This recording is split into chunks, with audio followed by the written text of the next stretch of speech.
I am David Andrew Weeb. It's a little bit of inside baseball. I don't want to dwell. I don't want to spend a lot of time on context, but I think we're all going to benefit from it. So let's talk about how we got here. The Spark Infinity team consists of the same people that created and brought you the event Clean Slate, which happened in February. It's all documented on my blog at davidandrewweeb.com. We did some things and some things went well. Some things did not go exactly as expected. But reflecting on it, I am definitely proud of the table rush or the merch table rush I'd created for that event. That part worked well. In hindsight, I may have brought up one of the bands much sooner in the program. I would have reworked the program a little bit. But some of those things you can't know without gaining some experience. I'm glad to have gained some of that experience running this event. So this group includes Carlo and Jody. The two of them are not here today, not able to make it, but I expect they will be joining in on future conversations, and I highly, highly value what they're going to be sharing and what they're going to be contributing and bringing to these conversations as well. Carlo being skilled photographer, and now he's gotten into a lot of web design, graphic design, and the occasional audio editing and thing like that. And I know Jody's skilled musician, excellent hairstylist, excellent brand expert who also designs graphics. So we're all here for different reasons, but we've got some things in common. And the main thing that we've got in common is that we want to grow our social media. That is one of the things, or really one of the main takeaways of having run the Clean Slate event. Yeah, so we decided to start taking social media a little more seriously. And we watched a presentation by Peng Joon. I can't remember the exact details off the top of my head, but if I recall correctly, in this presentation, he talked about creating 120 pieces of content in 3 days or 4 days or something along those lines. Later in discussion, we're like, okay, he says he's creating 3 months worth of content. 120 pieces, if you're publishing daily, actually sounds like 4 months worth of content, but I think I figured out what this is. So he's creating 90 videos and 30 Instagram quote cards. I think that's the way he has that systematized. Either way, that presentation, which Jody and I watched together, inspired this whole idea, this challenge that we call Spark 90. At first it was Spark 120, and as I mentioned earlier, through conversation, we're like, why is it 120? I think the idea here is to create 90 videos, which we publish over the course of 90 days. So that's what we engaged in. That's the project we created. It was a 4-week project. So we didn't go on the same timeline as Peng Joon. That felt a little bit insane. But we decided, hey, over the course of the 4 weeks, we can plan the content, we can film the content, we can edit the content, and be prepared to publish the content. So the idea was to make 90 videos in 4 weeks. Now, everyone got different results during those 4 weeks.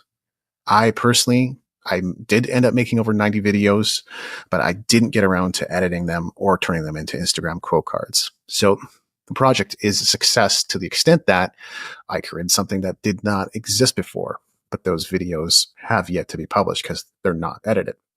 So Carlo had different results. Jody had different results. I think they were both thinking about maybe it could be a Spark 30 thing. Maybe it could be a Spark 10 thing. They were thinking differently about their social media output and what they were planning to do. I will let them do the talking on that once they're able to participate in a discussion. So after Spark 90, we decided to take a little bit of a break for the summer, and I had an idea. Why don't we turn this thing into Spark Infinity instead of Spark 90?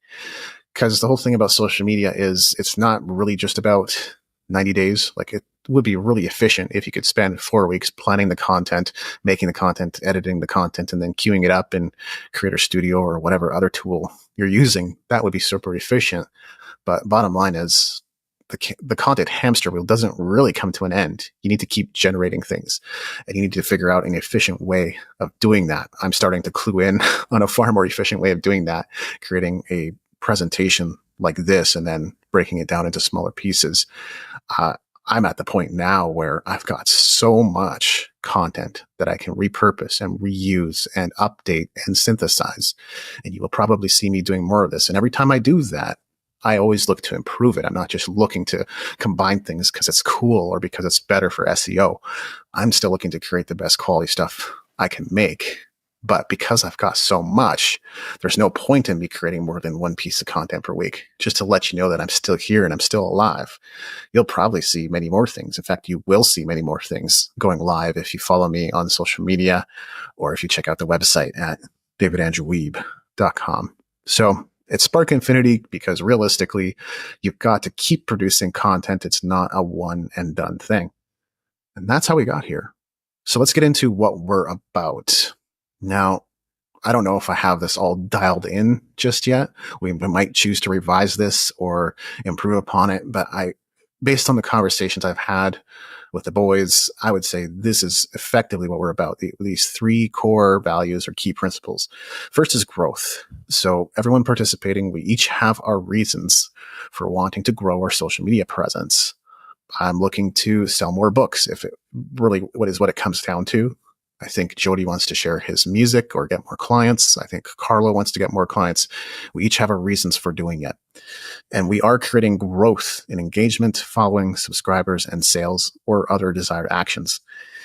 There's a little bit of languaging going on there. I think most people would say we were about to create or we're going to create. And I can see the value in phrasing things in present tense or past tense rather, because I think the brain just interprets it differently. So that's why I've languaged things the way I have. If it sounds a little bit weird, that's why. We are creating growth and engagement following subscribers and sales or other desired actions, meaning we're already in action and we're already doing it, which is very much true because I have seen Jody's output go up. We're about doing what works. There's just so many people out there who can tell you how it should be done, but most of it doesn't work. Now, have you had that experience? I know I have. So we are finding and creating strategies and tactics that work, realizing the results we desire. And we're keen to share what's working in this group as well. We're also not about perfection or perfectionism. I think there's a big difference between what works and what looks good. And if success means looking messy, we'll choose that over great design. I see people make this mistake all the time, that when they look at one website A, which has a poor design, and website B, which has a super nice, dialed in modern design, and their automatic response is, oh, website B looks like an incredible business. It must be making so much more money. When the truth is, so often, A, the messy website, is far outperforming website B, the professional looking website. On social media, and Jody definitely pointed this out, on social media, it seems like people are posting all kinds of things. They don't really care about being messy. They don't really care about being quick. That kind of stuff seems to do well. Memes do well. Cat GIFs or cat GIFs do well. We've all seen it. So trying to be perfect is going to get in the way of speed. And that's one thing I forgot to add here. I think that might be a good thing to add to what we're about is speed, moving fast. So with social media, really content creation in general, the whole point is to get started and stay started and then adjust course as you go, dial it in as you go.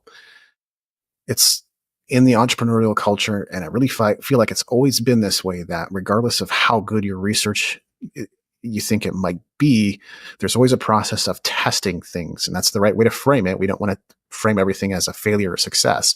It's better to frame it as we're testing things, and we need to throw a lot of hooks in the pond to see which ones the fish are going to react to. So I want to share about what I've done so far, because the moment I decided this was Spark Infinity is the moment I decided to get into action, just like that. First thing I did was create a new folder on my desktop, and I called it Spark Infinity. I do have a folder on my desktop called Spark 92, and I will be dropping all my videos in there and editing all of them and getting them ready for publishing too. I still want to do something with the Spark 90 content I created, but I wanted to create something or a situation where it was so easy to be sustainable and consistent. That's the whole idea of Spark Infinity. That 11 a.m. time block for Facebook and Instagram, when I've chosen to post it, is where I post the stuff that feels the most sustainable and fun and interesting and consistent to me. Stuff that takes more energy or is maybe harder to do or takes more time will be reserved for a different time block. That was my mindset.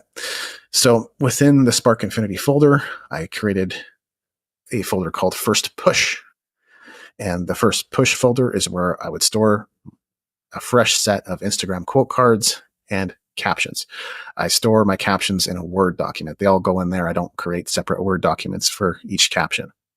So you can see a little bit inside the folder for the First Push, and here's what happened. So I got started, and the reason I really felt to get back into social media, I think it was July 18th, and that date comes up later as well.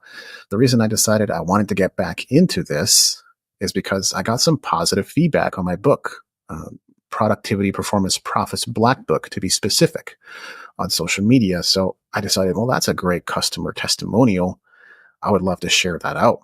So that's when I started thinking about other content. I pulled quotes or ideas from my book, and I created 9 days worth of posts. Even if it looks like more, some are carousels, meaning there are some posts that 3 quote cards or 4 quote cards or even 5 or 6 go together in the same post. I loosely used my brand fonts and colors. I've gone very, very simple. You can see it on my website. I think messing around with various colors and various fonts and all that kind of stuff is fun, but at some point, just to standardize it, and for me, keeping it simple, keeping it a high contrast design, for now, it works. I looked at some other websites that I liked that were clearly professionally designed, and I modeled them to suit my ends. So black, white, and then I have a purple accent on my website. The purple is used very, very sparingly, though. So multiple posts went out the same day by mistake. I'll talk more about mistakes later. This was not intentional, but I think the first 3 posts all went out on the same day on Instagram. I was scheduling them in Creator Studio, not realizing that you do schedule your Facebook and Instagram posts separately. So you set the date for one and you set the date for another. Ultimately, I don't think any downsides to that, but that's one of the things that happened with the First Push. I didn't use really any call to actions. I think there was one pointing people to visit my website to check out my new book, but that was it. Then I got ready for the second push, and I created 8 more posts, much the same as the first. Basically, that's 8 days worth of posts, right? And less visual variation than the first time around, which is really what makes them easy to create. There's no evolution. I didn't take some learnings from the first push and implement them in the second push. But that's okay, because again, sustainability and consistency was the point. That was more important than looking pretty, especially in the early going. I got my third push going. So I created 10 more posts this time. And I started working my book cover into the rotation. So if a quote or an insight or an idea was posted, I wanted people to know where it was from. So within the carousel, they'd be able to scroll over and see the book cover from which the insight or quote came from. That was one little tweak I made. Then fourth push. You can see that I was starting to find my rhythm a little bit more here. I ended up creating 19 posts. I started working more video content into the rotation, although I think there was just one video post, but I really wanted to start working some of that type of content into the rotation too. And I also tried some shoutouts, which I think are well worth doing. So a little bit more variation in the fourth push. And then the fifth push, which is where I'm at right now. This time I created 50 posts. So I definitely found my beat. I found my jam. I started having more fun with it, and it went a lot faster this time. I'm still sticking to my basic website brand or colors and fonts and so forth. I decided, though, that I wanted to go with a black background and white text instead of the white text, or instead of the black text on the white background. I feel like it stands out a little bit better and suits me a bit better, but who knows? I might just keep rotating.